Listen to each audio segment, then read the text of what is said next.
Hi everyone, इस video में Jharkhand GK का एक प्रैक्टिस सेट करते हैं जो जेपीएससी और जेएसएससी के एग्जाम के लिए महत्वपूर्ण है। तो इस वीडियो में झारखंड जीके से बनने वाले 30 महत्वपूर्ण सवाल कवर किए जाएंगे। तो चलिए शुरू करते हैं। झारखंड जीके प्रैक्टिस सेट संख्या 47। तो इस सेट का पहला सवाल है, सखाराम गणेश देविस्कर के किस पुस्तक को अंग्रेजी सरकार ने 1910 में प्रतिबंधित कर दिया था? तो इसका सही आंसर हो जाएगा देशेर कथा। तो देशेर कथा सखाराम गणेश देविस्कर द्वारा लिखित पुस्तक है जिसको 1910 में अंग्रेजी सरकार ने प्रतिबंधित कर दिया था। और सखाराम गणेश देविस्कर ने एक अन्य पुस्तक लिखा है जिसका नाम क्या है?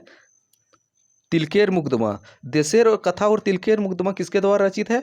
सखाराम गणेश देविस्कर। और सखाराम गणेश देविस्कर झारखंड के किस स्थान पर रहते थे? देवघर में। और वे एक मराठा ब्राह्मण थे। अगला सवाल, झारखंड के एकमात्र जनजाति जो पहाड़ों एवं जंगलों में रहना पसंद नहीं करती और साथ ही मजदूरी करना अपनी प्रतिष्ठा के खिलाफ समझती है। तो इसका सही आंसर क्या हो जाएगा? चेरो। झारखंड की चेरो जनजाति ऐसी जनजाति है जो पहाड़ों एवं जंगलों में रहना पसंद नहीं करती है, साथ ही मजदूरी करना अपनी प्रतिष्ठा के खिलाफ समझती है। तो इसका सही आंसर है चेरो जनजाति। अगला है, संबेत शिखर झारखंड के किस जिले में है? तो संबेत शिखर झारखंड के किस जिले में है? तो गिरिडीह जिले में। और संबेत शिखर जो है पारसनाथ पहाड़ी की सर्वोच्च चोटी को ही संबेत शिखर बोला जाता है। और पारसनाथ पहाड़ी की ऊंचाई कितनी है? 1365 मीटर। तो झारखंड की सबसे ऊंची पहाड़ी कौन है? पारसनाथ पहाड़ी, जिसकी ऊंचाई है 1365 मीटर। और पारसनाथ पहाड़ी किस धर्म से संबंधित है? जैन धर्म से संबंधित। और झारखंड के दो अन्य तीर्थ स्थल के बारे में एग्जाम में पूछे जाते हैं, एक है हरिहर धाम और झारखंड धाम। झारखंड के किस जिले में है? गिरिडीह जिले में। अगला सवाल देखते हैं, जमशेदपुर की वह कौन महिला है जिसके नाम सातों महाद्वीपों के सर्वोच्च पर्वत शिखर पर चढ़ने का रिकॉर्ड है? तो जमशेदपुर की कौन महिला है जिसके नाम विश्व के सातों महाद्वीपों के सर्वोच्च पर्वत शिखर पर चढ़ने का रिकॉर्ड है? तो इसका सही आंसर है प्रेमलता अग्रवाल। तो सही आंसर है प्रेमलता अग्रवाल और वे एक पर्वतारोही है और इसका संबंध झारखंड के जमशेदपुर से है। अगला सवाल देख लेते हैं, सन 1922 में प्रमंडलीय पुस्तकालय झारखंड के किस स्थान पर स्थापित किया गया? तो प्रमंडलीय पुस्तक झारखंड के किस स्थान पे बना है? हजारीबाग में। कब बना है? 1922 में। अगला देखते हैं, नीलांबर पीताम्बर विश्वविद्यालय और कोल्हान विश्वविद्यालय की स्थापना किस वर्ष किया गया था? तो नीलांबर पीताम्बर और कोल्हान विश्वविद्यालय की स्थापना किस वर्ष किया गया था? 2009 में। तो सही आंसर है 2009 में दो विश्वविद्यालय की स्थापना हुआ है। कौन कौन? नीलांबर पीताम्बर विश्वविद्यालय और कोल्हान विश्वविद्यालय। कोल्हान विश्वविद्यालय कहाँ पे है? चाईबासा सिंहभूम। और नीलांबर पीताम्बर विश्वविद्यालय मेदिनीनगर पलामू। और 1992 में अन्य दो और विश्वविद्यालय बना था। कौन कौन? बिनावा भावे विश्वविद्यालय हजारीबाग और सिद्धो कान्हू विश्वविद्यालय दुमका, जिसका 1992 में और इसके बाद 2009 में दो। और रांची विश्वविद्यालय कब बना था? 1960 में। और बिरसा कृषि विश्वविद्यालय कब बना था? 1980 में। अगला सवाल देख लेते हैं, झारखंड से समुद्र तल तट की निकटतम दूरी लगभग कितनी है? तो झारखंड से समुद्र तट की निकटतम दूरी कितनी है? लगभग 90 किलोमीटर। तो इसका सही आंसर हो जाएगा 90 किलोमीटर और जो जेएसएससी में पूछा जा चुका है। अगला देख लेते हैं, झारखंड में सर्वप्रथम दूरदर्शन केंद्र की स्थापना रांची में किस वर्ष किया गया था? तो झारखंड में पहला दूरदर्शन केंद्र कहाँ बना था? रांची में। किस वर्ष बना था? 1984। तो सही आंसर है 1984। अगला देखते हैं, झारखंड क्षेत्रीय स्वायत्त परिषद के उपाध्यक्ष कौन मनोनीत किए गए थे? यहाँ पूछा उपाध्यक्ष, तो जैक के उपाध्यक्ष कौन बने थे? तो इसका सही आंसर हो जाएगा सूरज मंडल। अगर पूछा जाए जैक के अध्यक्ष कौन बने थे, तो इसके अध्यक्ष जो है शिबू सोरेन अध्यक्ष बने थे और सूरज मंडल उपाध्यक्ष। अगर पूछा जाए जैक की स्थापना कब हुई है, इसकी स्थापना जो है 9 अगस्त 1995, 7 अगस्त 1995 को अधिसूचना जारी हुई है और 9 अगस्त 1995 को औपचारिक गठन हुआ है। अगला है, आजसू का पूरा नाम क्या है? तो आजसू का पूरा नाम है ऑल झारखंड स्टेट यूनियन। तो इसका सही आंसर हो जाएगा ऑल झारखंड स्टेट यूनियन। अगला देखते हैं, एसपीजी मिशन का झारखंड आगमन किस वर्ष हुआ था? तो झारखंड आगमन एसपीजी मिशन का किस वर्ष हुआ था? 1869 में। तो सही आंसर हो जाएगा 1869 में। अगला है, और झारखंड में ईसाइयों का प्रवेश कब हुआ था? ईसाई मिशनरियों का 1845 में। अगला है, झारखंड आंदोलन को आदिवासियों के आंदोलन से झारखंडियों के आंदोलन में बदलने का श्रेय किसे प्राप्त है? तो झारखंड आंदोलन को आदिवासियों के आंदोलन से झारखंडियों के आंदोलन में बदलने का श्रेय किसको प्राप्त है? तो इसका सही आंसर है विनोद बिहारी महतो। और विनोद बिहारी महतो ने 1969 में शिवाजी समाज की स्थापना की थी, जिसका आगे चल के 1973 में जब झारखंड मुक्ति मोर्चा का गठन हुआ तो इस झारखंड मुक्ति मोर्चा में विनोद बिहारी महतो ने शिवाजी समाज का विलय झारखंड मुक्ति मोर्चा में कर दिया गया। अगला है वो अजन्मा सुनो काव्य किसके द्वारा लिखा गया है? तो वो अजन्मा सुनो के रचनाकार कौन है? तो इसका सही आंसर है वो अजन्मा सुनो काव्य के रचनाकार वचन देव कुमार है। तो सही आंसर है वचन देव कुमार। अगला देख लेते हैं, तेलोड़ क्या है? तो तेलोड़ जो है एक जनजातीय आभूषण है। क्या है? जनजातीय पुरुषों द्वारा शरीर के निचले भाग में धारण किया जाने वाला वस्त्र। तो सही आंसर है जनजातीय पुरुषों द्वारा शरीर के निचले भाग में धारण किया जाने वाला वस्त्र तेलोड़ कहलाता है। और कपड़े का एक ही टुकड़ा है जिसको जनजातीय लोग धारण करते हैं, उसको भगवा बोलते हैं। तो कपड़े का एक टुकड़ा भगवा बोला जाता है जिसको जनजातीय पहनते हैं, और तेलोड़ जनजातीय पुरुषों द्वारा शरीर के निचले भाग में धारण किया जाने वाला वस्त्र है।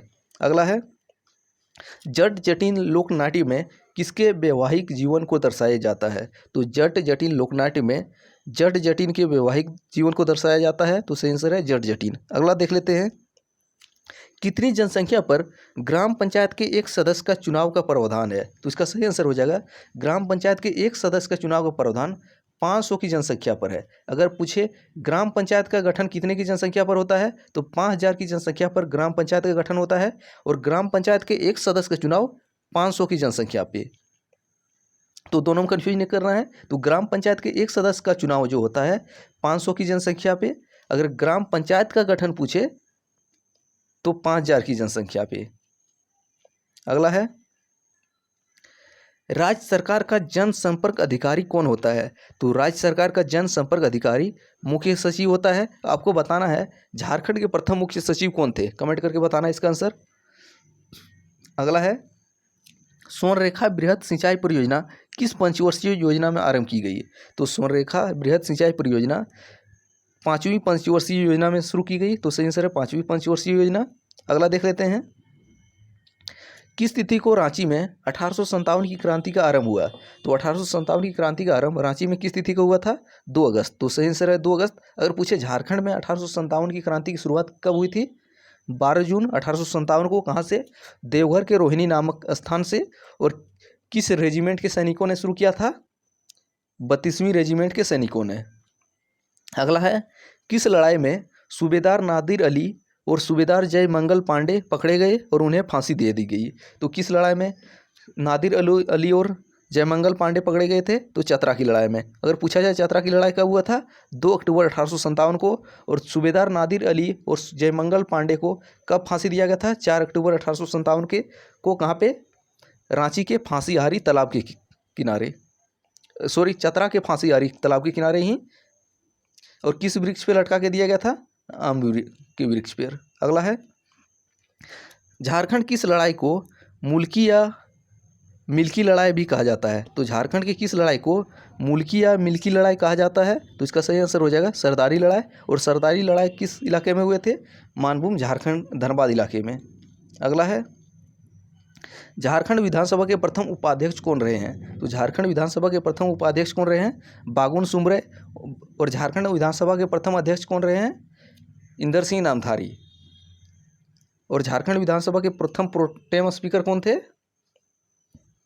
प्रोटेम स्पीकर थे विश्वेश्वर खां। और बागुन सुमरे ने 1967 में ऑल इंडिया झारखंड पार्टी का भी गठन किया था। अगला देख लेते हैं, जामताड़ा जिले के अंतर्गत कुल कितने प्रखंड हैं? तो जामताड़ा जिले के अंतर्गत कितने प्रखंड हैं? 6 प्रखंड। और जामताड़ा जिले किस प्रमंडल के अंतर्गत आता है? संथाल परगना प्रमंडल के अंतर्गत। अगला देख लेते हैं, झारखंड के तंत्री और मल्हार समुदाय किस प्रकार के शिल्पकला से जुड़े हुए हैं? तो तंत्री और मल्हार समुदाय किस प्रकार के शिल्पकला से जुड़े हुए हैं? तो इसका सही आंसर हो जाएगा धातु के काम। और झारखंड की कौन सी जनजाति बांस की कला में निपुण है? माहली। अगला है, Indo Asahi glass company limited Jharkhand के किस जिले में एक प्रमुख ग्लास कंपनी है? तो किस जिले की एक प्रमुख ग्लास कंपनी है इंडो असाई ग्लास कंपनी? तो इसका सही आंसर है रामगढ़। और इंडो असाई ग्लास कंपनी किस देश के सहयोग से बनाया गया, स्थापित किया गया है? जापान के सहयोग से। और रामगढ़ जिले की बात करें तो रामगढ़ जिले का गठन कब हुआ था? 2007 में। और झारखंड में क्षेत्रफल की दृष्टि से सबसे छोटा जिला है रामगढ़। अगला देखते हैं, रांची में अपनी पढ़ाई पूरी कर @फेसबुक नामक पुस्तक किसने लिखी है? तो @फेसबुक नामक पुस्तक किसने लिखी है? निकिता सिन्हा। और ये सवाल पूछा भी जा चुका है, तो सही आंसर है निकिता सिन्हा। अगला सवाल देखते हैं। 1928 में एम्स्टर्डम ग्रीमस्कालिम ओलंपिक में स्वर्ण पदक जीतने वाले हॉकी टीम के कैप्टन कौन थे? तो जयपाल सिंह था। तो सही आंसर है जयपाल सिंह। और जयपाल सिंह से कुछ एक्स्ट्रा सवालों की बात करें तो जयपाल सिंह किस खेल के खिलाड़ी थे? हॉकी टीम के। और जयपाल सिंह ने 1950 में झारखंड पार्टी का गठन किया था और झारखंड पार्टी का चुनाव चिन्ह किया था मुर्गा छाप। और झारखंड पार्टी ने 1952 के विधानसभा चुनाव में 33 सीटें जीती थी और बिहार विधानसभा में मुख्य विपक्षी दल बने थे और सुशील कुमार बागे विपक्ष के नेता बने थे। और झारखंड पार्टी का विलय कब किया गया था? 1963 में कांग्रेस में कर दिया गया था। और जयपाल सिंह का निधन कब हुआ था? 1970 में। कहाँ पे? दिल्ली में। किस बीमारी से? ब्रेन हेमरेज से। अगला सवाल देखते हैं। झारखंड इलाके में बहावी आंदोलन के प्रसार का दायित्व किसे सौंपा गया था? बहावी आंदोलन के प्रसार का दायित्व झारखंड में किसको सौंपा गया था? शाह मोहम्मद हुसैन। तो सही आंसर है शाह मोहम्मद हुसैन। 29वां सवाल देखते हैं। जनजातियों द्वारा चावल को सड़ा गलाकर बनाई जाने वाली पेय पदार्थ क्या कहलाता है? तो जनजातियों द्वारा चावल को सड़ा गलाकर बनाए जाने वाली पेय पदार्थ क्या कहलाता है? हंडिया। तो सही आंसर है हंडिया। अगला है, बिरसा मुंडा तकनीकी छात्रवृत्ति जनजातीय विद्यार्थियों को किस विषय में पढ़ाई हेतु प्रदान किया जाता है? तो मेडिकल और इंजीनियरिंग में पढ़ाई के लिए प्रदान किया जाता है जनजातियों को। कौन सा छात्रवृत्ति? बिरसा मुंडा तकनीकी छात्रवृत्ति। ये थे झारखंड जीके से बनने वाले 30 महत्वपूर्ण सवाल। Thanks for watching. मिलते हैं अगले वीडियो में, तब तक पुराने वीडियो देखते रहिए।